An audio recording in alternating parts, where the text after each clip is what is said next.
আপনারা যারা আন্তর্জাতিক খবরের পেছনের আসল কূটনীতিটা বুঝতে ভালোবাসেন তাদের জন্য আজকের এই বিশ্লেষণটি অত্যন্ত গুরুত্বপূর্ণ হতে চলেছে। ভিডিওর শুরুতেই আজকের প্রধান প্রধান খবরগুলোর শিরোনাম এক ঝলক একটু দেখে নিন।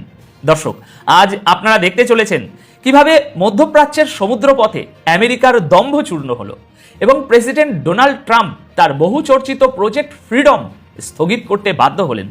আমরা আরো বিশ্লেষণ করব হোয়াইট হাউসের অপারেশন এপিক ফিউরি হঠাৎ করে গুটিয়ে নেওয়ার পেছনের আসল আইনি ও কৌশলগত কারণ কি। সেই সাথে থাকছে সবচেয়ে বড় জিওপলিটিক্যাল শিফট।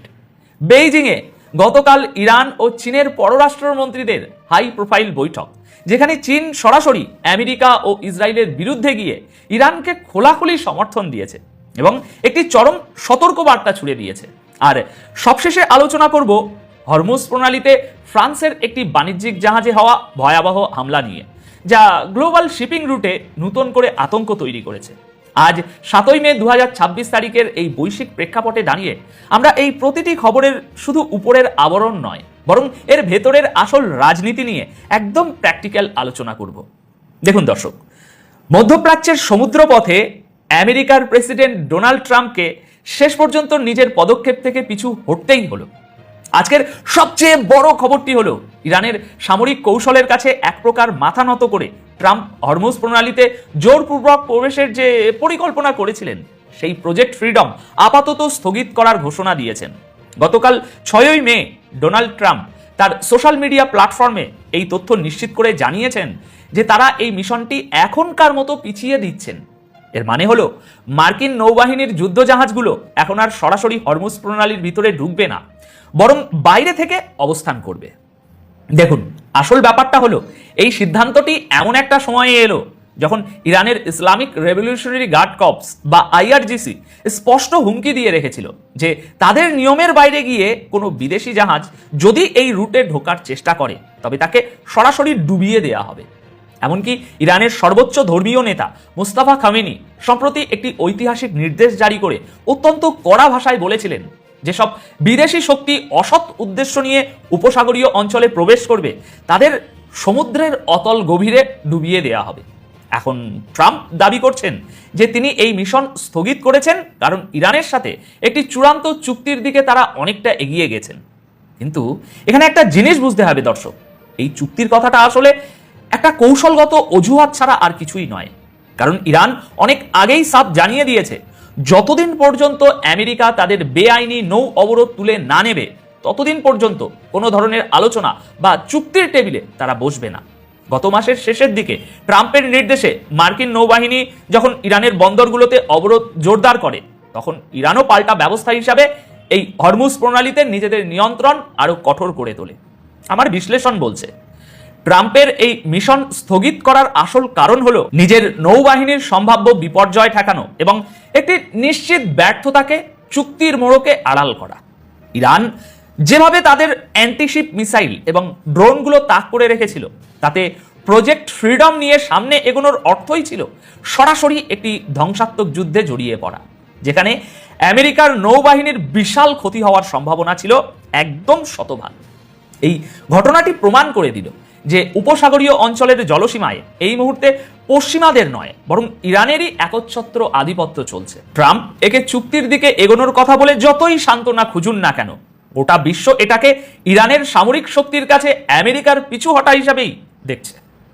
তবে এখানে দর্শক মনে রাখতে হবে মার্কিন অবরোধ কিন্তু পুরোপুরি শেষ হয়নি, তারা শুধু হরমুজের ভিতরে ঢোকার ঝুঁকিটা এড়িয়েছে মাত্র। এর পাশাপাশি আরেকটি অত্যন্ত তাৎপর্যপূর্ণ ঘটনা ঘটেছে যা আমেরিকার অভ্যন্তরীণ এবং আন্তর্জাতিক সামরিক কৌশলের দুর্বল দিকগুলো আমাদের সামনে স্পষ্ট তুলে ধরে। আমেরিকার secretary of state Marco Rubio পরিষ্কারভাবে ঘোষণা দিয়েছেন যে ইরানের বিরুদ্ধে চালানো তাদের অ্যাগ্রেসিভ সামরিক অভিযান অপারেশন এপিক ফিউরি পুরোপুরি শেষ হয়ে গেছে।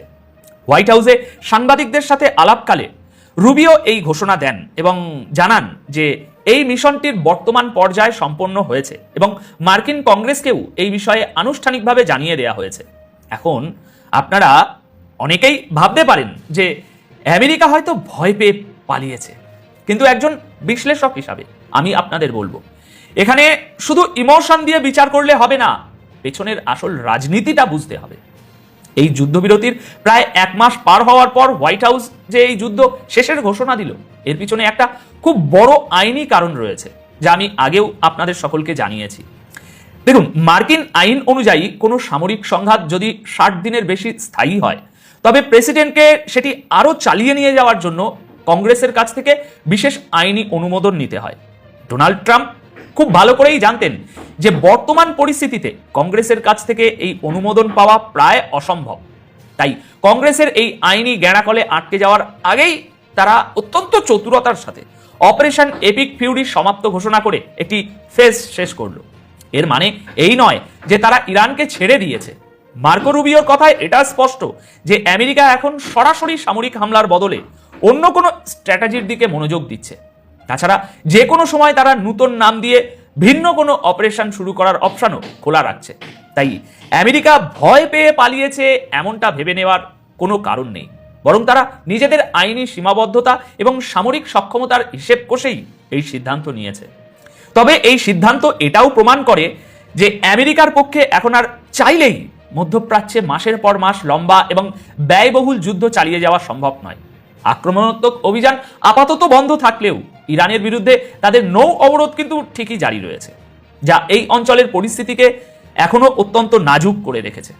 এবার আসুন আজকের সবচেয়ে বড় জিওপলিটিক্যাল শিফট নিয়ে কথা বলি, যা পশ্চিমা বিশ্বের ঘুম হারাম করার মতো একটা খবর। মধ্যপ্রাচ্যের এই চরম উত্তেজনাকর পরিস্থিতির মধ্যে চীন এবার সমস্ত রাগঢাক সরিয়ে সরাসরি এবং খোলাখুলিভাবে ইরানের পাশে এসে দাঁড়িয়েছে। গতকাল 6ই মে ইরানের পররাষ্ট্রমন্ত্রী আব্বাস আরাগাচি বেইজিংয়ে পৌঁছান এবং চীনের শীর্ষ কূটনৈতিক ও পররাষ্ট্রমন্ত্রী ওয়াং ইর সাথে একটা অত্যন্ত গুরুত্বপূর্ণ বৈঠক করেন। এই বৈঠকের পর চীন যে ভাষায় কথা বলেছে তা আন্তর্জাতিক কূটনীতিতে রীতিমতো ভূমিকম্প তৈরি করেছে। চীনের পররাষ্ট্রমন্ত্রী ওয়াং ই সরাসরি ডোনাল্ড ট্রাম্প এবং ইসরায়েলের সামরিক পদক্ষেপের কঠোর নিন্দা জানিয়ে বলেছেন যে ইরানের বিরুদ্ধে চালানো এই সম্পূর্ণ যুদ্ধটিই বেআইনি এবং এই মুহূর্তে সবচেয়ে জরুরি বিষয় হলো একটি পূর্ণাঙ্গ যুদ্ধবিরতি। কিন্তু চীনের কথার সবচেয়ে ভয়ঙ্কর অংশটি ছিল তাদের সাইলেন্ট ওয়ার্নিং। ওয়াং ই অত্যন্ত কড়া ভাষায় বলেছেন যে এই অঞ্চলে নতুন করে যুদ্ধ শুরু হওয়া কোনো অবস্থাতেই বরদাস্ত করা হবে না। দর্শক, একটু গভীরভাবে চিন্তা করুন, চীন যখন বলে আমরা বরদাস্ত করব না, তখন এর মানে কি দাঁড়ায়? এর মানে হলো আমেরিকা বা ইসরায়েল যদি নতুন করে ইরানে হামলা চালানোর সাহস করে, তবে তা সরাসরি চীনের স্বার্থে আঘাত হিসাবে গণ্য হবে।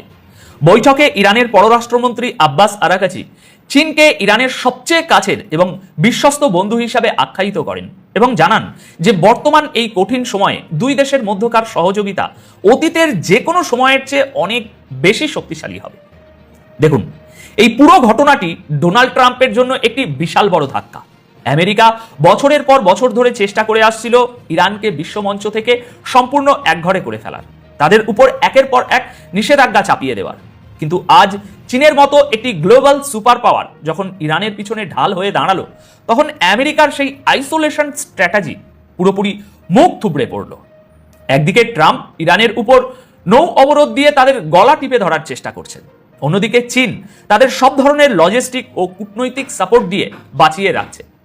বেইজিংয়ের এই প্রকাশ্য সমর্থনের পর ইরানের আত্মবিশ্বাস যে বহুগুণ বেড়ে যাবে তা আর বলার অপেক্ষা রাখে না।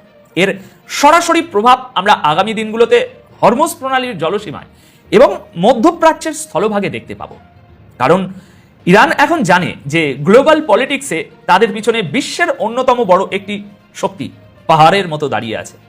এখন সবশেষে যে খবরটি আমাদের পশ্চিমা অর্থনীতির দুর্বলতাকে চোখে আঙুল দিয়ে দেখিয়ে দিচ্ছে তা হলো হরমুজ প্রণালীতে হওয়া একটা ভয়াবহ হামলা। ফ্রান্সের বিখ্যাত শিপিং কোম্পানি সিজিএম গতকাল 6ই মে একটি বিবৃতি দিয়ে জানিয়েছে যে তাদের একটি বিশাল বাণিজ্যিক জাহাজ স্যান অ্যান্টনিও তার উপর 5ই মে রাতে হামলা চালানো হয়েছে।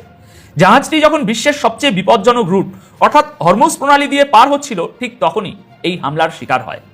কোম্পানির তথ্য অনুযায়ী এই হামলায় জাহাজের ক্রু মেম্বাররা মারাত্মকভাবে আহত হয়েছেন এবং জাহাজটির ব্যাপক ক্ষতি হয়েছে।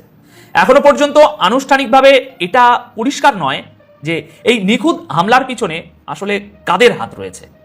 কিন্তু এই অঞ্চলে ইরানি সামরিক বাহিনীর যে কঠোর অবস্থান এবং পশ্চিমা জাহাজগুলোর প্রতি তাদের যে জিরো টলারেন্স নীতি, তার মাঝখানে এমন একটি ঘটনা পশ্চিমা দেশগুলোকে চরম আতঙ্কের মধ্যে ফেলে দিয়েছে।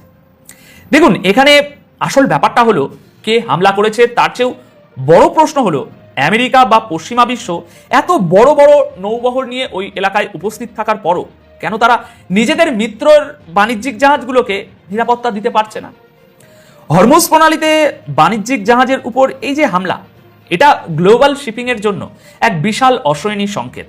ফ্রান্স সহ অন্যান্য পশ্চিমা দেশগুলো এই ঘটনার তদন্ত শুরু করেছে ঠিকই, কিন্তু দিন শেষে রূঢ় বাস্তবতা হলো সমুদ্রপথের এই অত্যন্ত গুরুত্বপূর্ণ চেক পয়েন্টে পশ্চিমা দেশগুলোর নিরাপত্তা দেওয়ার ক্ষমতা এখন তলানিতে এসে ঠেকেছে। হরমুজ প্রণালী দিয়ে বিশ্বের একটা বিশাল অংশের জ্বালানি তেল এবং পণ্য পারাপার হয়, আর সেখানে যদি এমন নিয়মিত হামলা চলতে থাকে তবে পশ্চিমা অর্থনীতিতে এর প্রভাব পড়বে ভয়াবহভাবে। দর্শক, আজকের এই সম্পূর্ণ আলোচনা থেকে আমরা একটা জিনিস খুব পরিষ্কারভাবে বুঝতে পারছি যে বিশ্বের ব্যালেন্স অফ পাওয়ার খুব দ্রুত পরিবর্তিত হচ্ছে।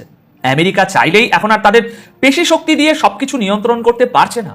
হরমুজে ট্রাম্পের পিছু হটা এবং অপারেশন এপিক ফিউরি গুটিয়ে নেওয়া তারই প্রমাণ।